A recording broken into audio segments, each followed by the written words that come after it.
All right, guys, welcome to the night shift. Holly, Beth. We provide support for parents day and night. And today we are chatting with Holly Beth Klosser from ABA Cares Staffing about her experiences as an autistic individual and perceptions of autism over the years and ABA treatment, as well as some tips and tricks that she has for families navigating the school system. So, welcome, Holly Beth. How are you? I'm good. Thanks for having me, Maggie. All right. Well, tell us first a little bit about you, and then we can kind of just, get moving that way. Sure. A little bit about me. So that's always opening up a can of worms because I could probably start way in the beginning, but let me try to condense it for you. Sure. So, a little bit about me that's probably important to your listeners is my experience professionally and personally. So, professionally, I started working in a school setting in around 2005 and got introduced to ABA, teach, floor time, working on life skills, all sorts of stuff in a really structured classroom and fell in love with that environment. And really, it just kind of transformed my entire, focus on what I wanted to do with my career. And so from there, working in the school, I started working in center based and in person ABA delivery in around, I want to say 2013 or so is when I started that. And of course, really liked that environment because I was able to connect in with the parents and the Mm. families and really transfer the skills and really found just how far ABA could go beyond, working in the classroom and controlled setting, saw that working in an uncontrolled setting actually was more rewarding for me, being able to see the impact on more than just the individual, that I was working with. And around 2016, I started training individuals, BTs, to become RBTs, working in that area. And then I just kind of hit a ceiling there and felt like, I wanted to have conversations with people coming into the field so that they would have a better understanding of what they were doing and try to, limit the turnover, which is pretty rampant, really everywhere. But Yeah. for me, it's more impactful here when you're working with individuals that get attached very easily and can not necessarily understand why something ends abruptly. And so I wanted to start working in recruiting. And so started doing that and focusing just on trying to make an impact that way. And yeah, and I've really been doing that ever since. Just really been focusing on the individuals, kind of shifted from focusing on the individuals that were in crisis to the individuals that were entering in and supporting people. So in a nutshell, that's really what I've done professionally. I would say if I needed to like condense it. Hmm. And personally, I mean, I've been autistic my whole life. I have not been diagnosed though until later, but definitely would have Mhm. been my own client. I still, to this day, my parents were friends with my pediatrician growing up, and I would enter in a room and he would say, "She speaks." And every time my like, "Ugh," like it would just grate me because I worked really hard on that. And so announcing that is not, the best way to greet me. But I didn't start, really trying to talk until I was 3 and didn't talk where others could understand me until I was 7. So I had apraxia. At the time, they didn't have ABA. We don't have to talk about how old I am, covering the grays. Let's just say old enough not to have the diagnoses, but Yeah. have it now. So yeah, and there's just, lots of challenges looking back. I'm like, oh, it makes sense that like I only ate pancakes for like 2 years straight, or like I didn't try a tomato until I was like 20. And, still looking at pictures. I'm out here visiting my parents. I was looking at pictures and I still remember the feeling of certain clothes.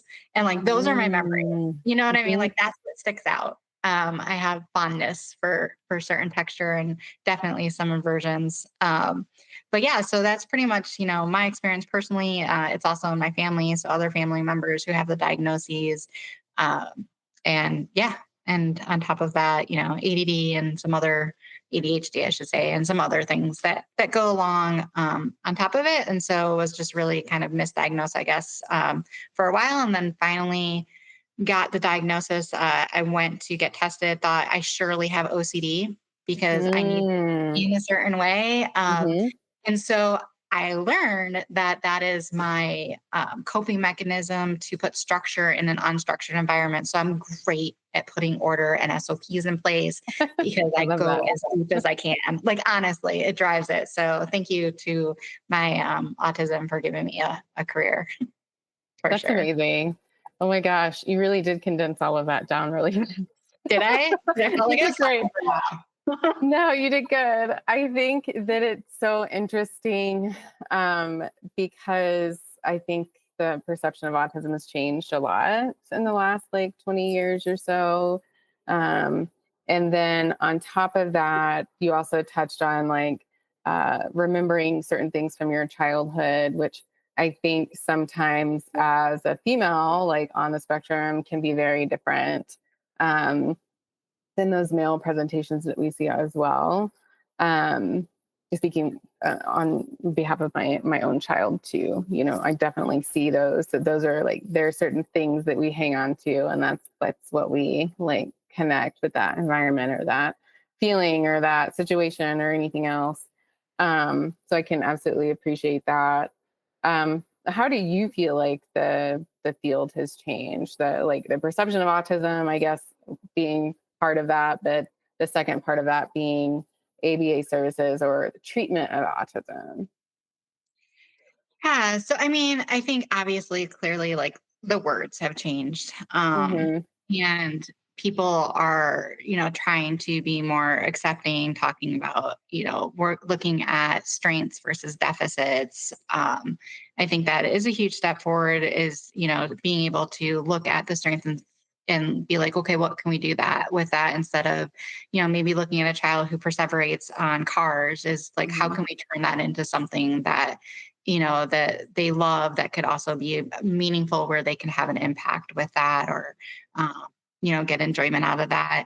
Um, in terms of we have a long way to go. I think right now we're almost in the messy middle, if you will.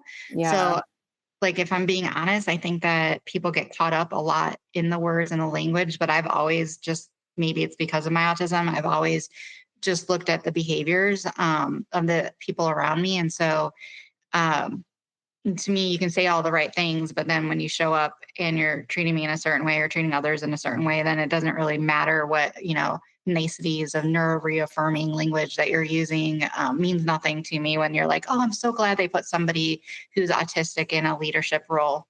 Cool. Like, Mm. what does that mean? Like, Yeah. and so, yeah, awkward, totally awkward. So, but I think that where the confusion lies is almost, and where my fear of where things are going is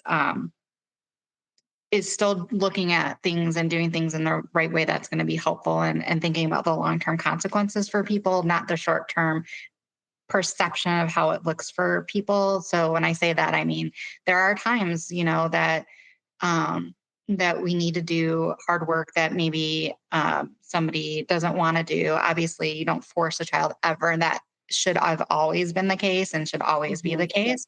But also thinking and not going too far to the other way of just like, okay, cool, like they can just stim in a corner and like as long as they're happy. Um, I'm going to share like just like a brief thing Yeah. that I remember. Yeah, so I went to Easter Seals, and I remember I wasn't talking, but I understood everything. And I remember them, the individuals that were working with me that were saying, like, she's so cute. Like, it's so cute how, like, nobody can understand her, but like, she's adorable. And I just remember in my head, I was thinking, like, if you don't help me, like, who's going to help me? Like I'm really trying to learn here. So, like, it's cute to you that, like, I sound like a New Yorker in like everything that I say in a way, and I'm not from New York, and I'm missing up all my like things, my words and my R's and my L's, and like all the different ways I would try to communicate that weren't getting out. It was frustrating. And so what I don't want to see happen is that people see this as an out. It's really, I think what Mm. people need to be doing is sitting down and really figuring out like what is it like that's frustrating this person. How can I help them? Like clearly communication is a frustration for I would say all of us, right? And so Yeah. when you're looking at somebody trying to communicate, not to just say, well, it's because they don't want to. It could be other things too. So I think we need to go beyond just looking at like what looks good on the outside and figure out how are we really going to help people not have to feel all of those really intense feelings that come out in different ways, whether it's aggression or it comes out in a way of which could be verbal aggression, physical aggression or self-harm or any of those type of things, is looking at just really giving people the skills to do that. Um, so yeah, I think that we've come long way with the right terminology, Yeah. but I think we still have a long way to go with the application of Mm. being there for people in the way that they need. Yeah, I can absolutely agree with that. And I think that the era of like compassionate care has brought forward a lot of really good benefits for the kids, the people that are being treated and served and whatnot. And I think that an emphasis on creating really individualized care within practice is really important. Um, like I know we were talking offline, but saying that autism is a bit of a kaleidoscope, right? And really talking about how when you look at one situation and you are like level one, you look at another situation, you might be feeling you may be more in that level two stage, depending on um, what the situation is and which deficit we're talking about. And I really hate to say deficit. It's more like which strength is taking precedent at that point in Mhm. time, and can we regulate enough to be that happy and engaged state, right? Yeah. So I think that those are really important points. I think it's important too for parents to understand that there is a shift in the field. Um, and there are lots of people out there who they want to make a positive impact on families and children, right? Like that is the goal so that long term they won't need as many intensive services.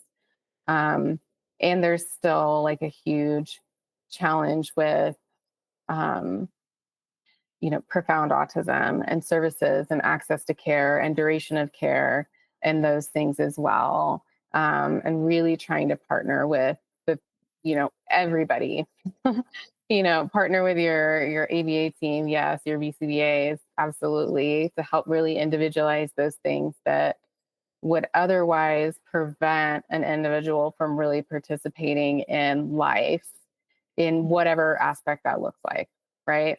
So whether it's a job, whether it's, just brushing our teeth or whatever it is, I think those things, should really be emphasized with families too.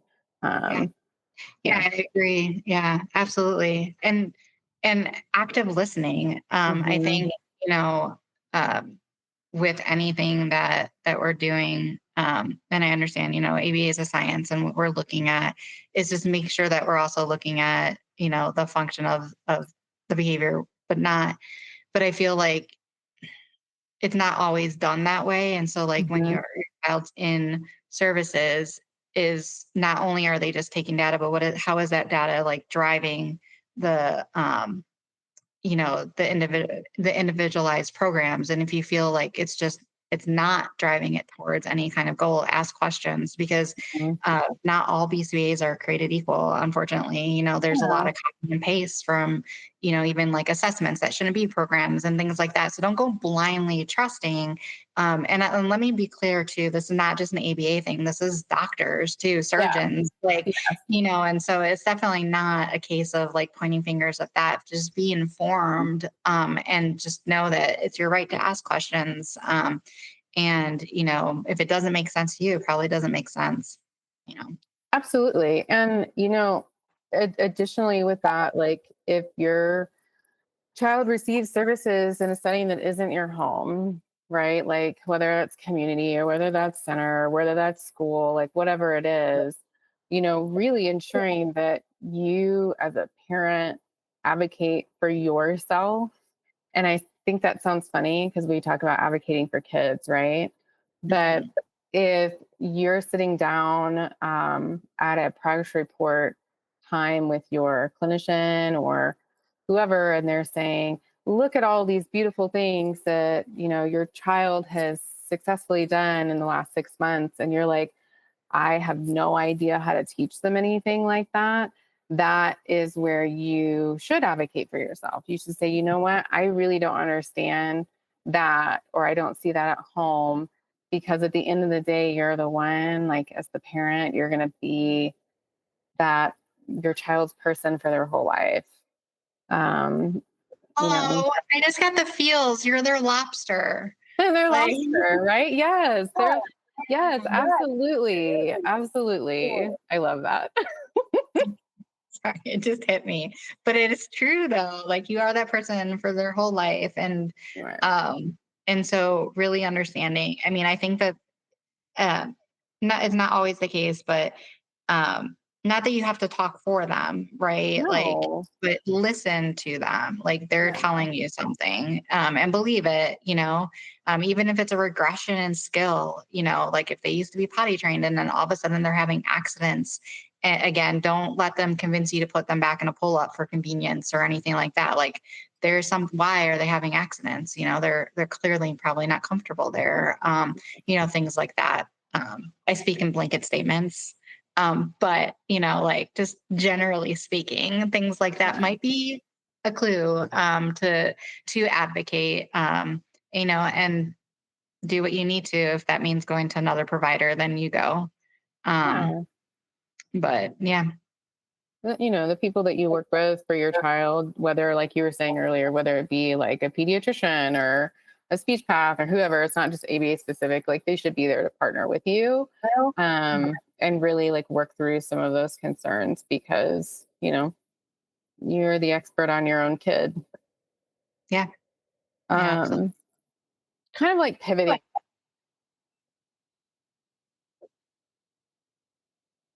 and whatnot. And I'm kind of curious, like, what do you feel like was the most impactful therapy or service for you personally, if you want to share that? Yeah, Um, yeah, and versus like now, kind of through your lifespan. yeah, interesting.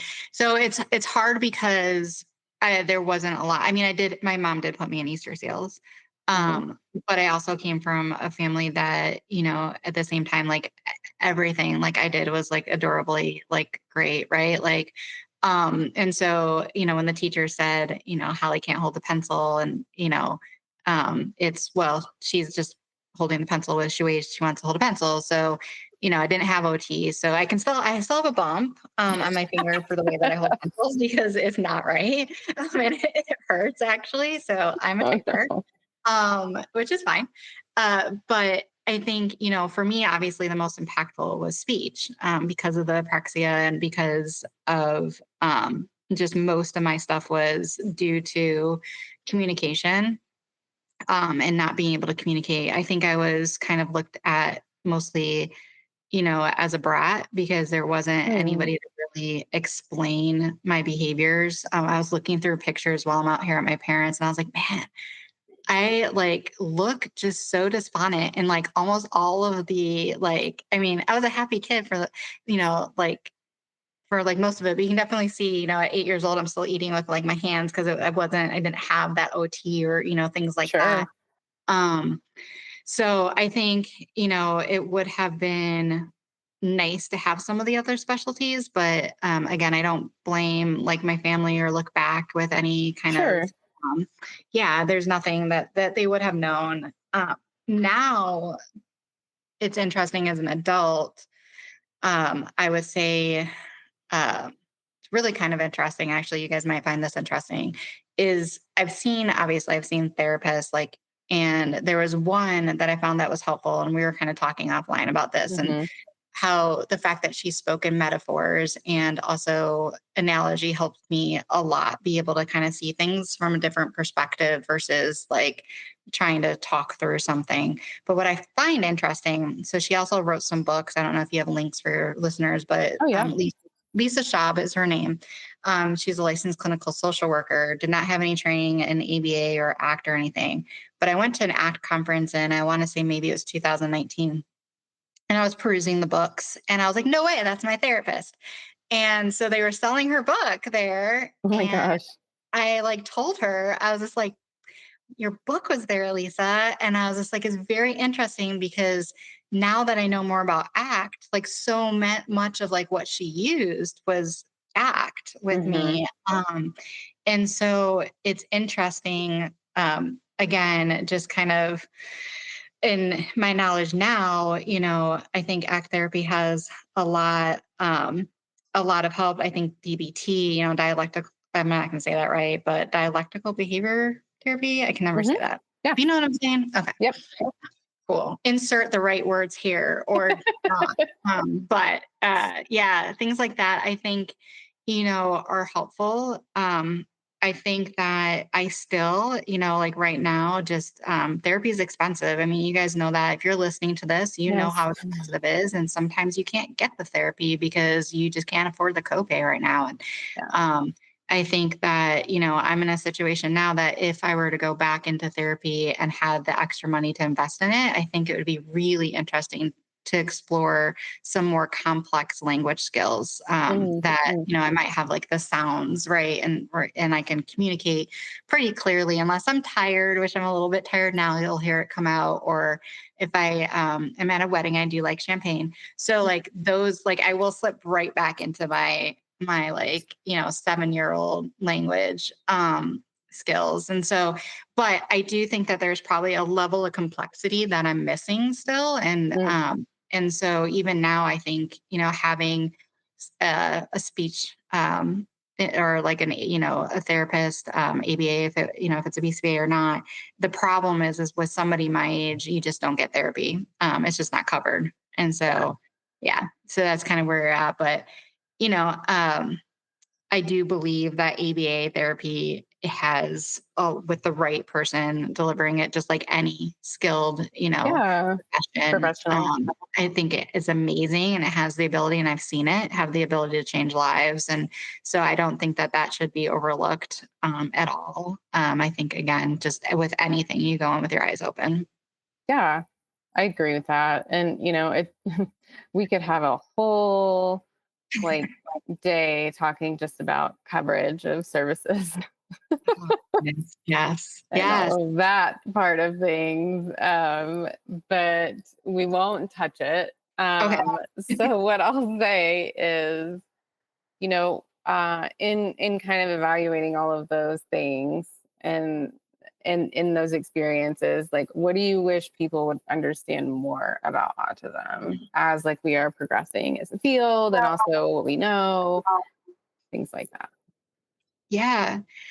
I think, we kind of touched on it a little bit offline where I was saying, it's not linear, like it's not a spectrum that's linear in terms of the help. It's not even like under an umbrella. I really do like the kaleidoscope of like Yeah. being able to look through something and know that, what I'm looking at right now, if I just like turn it a little bit, it's going to change. And so I say that because I think even if we look at the statistics of autistics who are either underemployed or not employed, I think that a lot of that has to do with accommodations and even Mhm. knowing what to ask for, or even knowing and like even predicting what accommodations you're going to need is nearly impossible because it really depends on your environment. It also depends on you, not only your work environment, but what might be going on around you to the level that you need. So I think like the biggest thing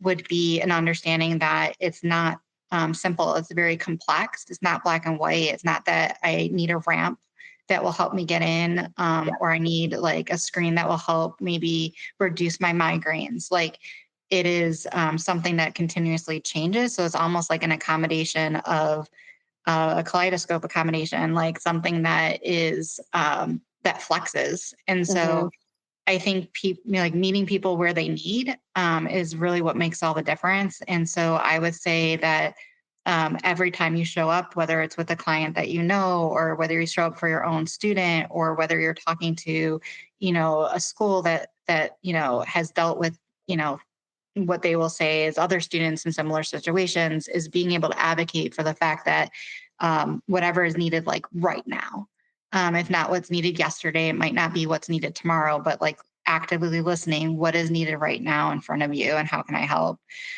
So I think what I would say that's most misunderstood is that anything's understood. I don't know. Is that like fair to say? No, it's not weird to say. And I'm only just going to like reflect on my own personal experience, not my professional experience with ASD, because the two are very different. Um, and what I will say is that I think you're absolutely right in that um, those very specific skills that are needed in unique circumstances. What I like to call unique circumstances, in that you cannot predict all the circumstances. Mhm. That's what makes them unique, because they're variables you don't control.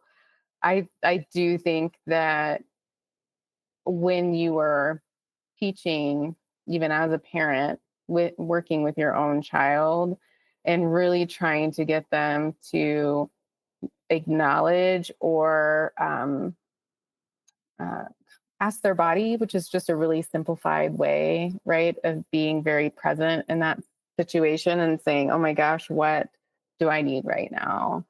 And on the flip side of that, if I look at like clinical programming and how BCBAs are typically taught to write programming, I see that as a need um, for parents to also understand that, who don't have both sides of those things already, like who really do need to understand that, like when you are working with your professional, like you need to go over the circumstances of your life Mhm. and talk about the environmental things that happen in your life.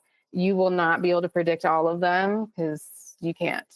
But what you can do is help try and minimize the situation where a person does get into something that's very uncomfortable or making them feel insecure in some way. And that way they have more to draw from than just, Mhm. one or two scenarios like across home and school and grocery store, right? Like maybe we talk about more complex, you were talking about more complex language earlier, and absolutely, Mhm. absolutely. Like think some of those nuanced skills outside of like, hey, can you label 500 things? Mhm. Can you select from an array of 6, 10, 20?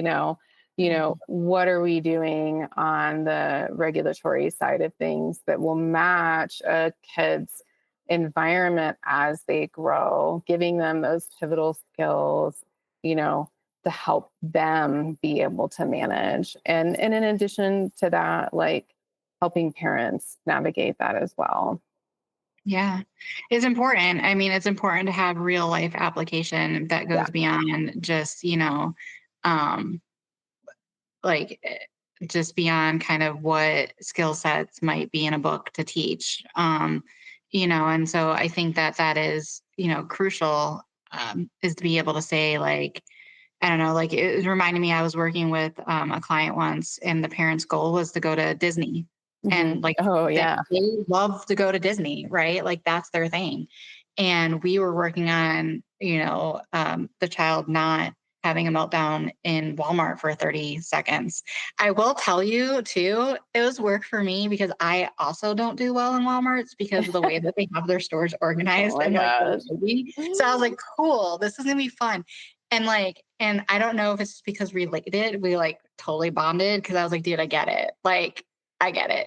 But the pivotal changing point, and I think I can say this now, it's been about 10 years since I've worked with this individual or more, but the changing point was the fact that the family was afraid to say no because they didn't know how to keep them Ah, safe, keep them safe in the environment by saying no. And so once we started working on saying no, that changed everything. And we worked on tolerating that.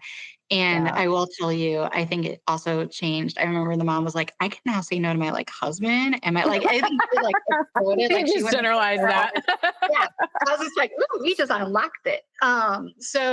But yeah, but it did, it helped with like, that was so meaningful because they still to this day go to Disney and they go on Oh, trips and that's they can, yeah, fantastic. it's like those are the moments where it works and it's not Yeah. coming out with a preconceived plan. It's noticing things and saying, okay, well, like there's no boundaries, right? And I also will say I did not grow up with boundaries. And as an individual who did not grow up with boundaries, I will tell you as an autistic individual, I crave them. It's not that I'm Mhm. going to always follow them, by the way. I'm okay with breaking the rules. I just need to Yeah. know what they are. Yeah. And so the expectations. And so I think no is a boundary and an expectation that keeps people safe. And it's okay to hear it. I So love that. I I love went on a that. tangent. I have no idea where we're going, so you might want to pivot to something else. No, But you're totally fine. yeah, You're totally fine. I think just kind of as we're wrapping up things, Holly Beth, like, uh, tell us, what is your advice for parents, like as they are navigating schools, as they are navigating life with their child and treatment and everything like that? Like, what are your tips or tricks? yeah. Know your rights. Put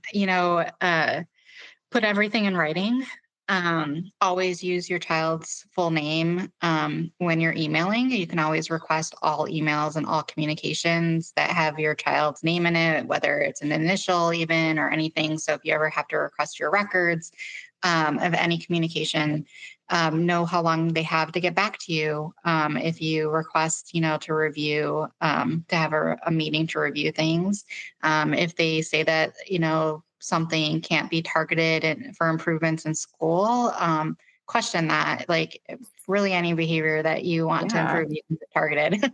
I had that happen actually with my own child with executive functioning, which again, they were working on it. It was in her 504, and I asked like, well, how's she doing? Like, what are the goals? And they were like, well, you can't really have goals on that. It's like, yes, you can. Let's have Yep. let's have a talk. What are we doing?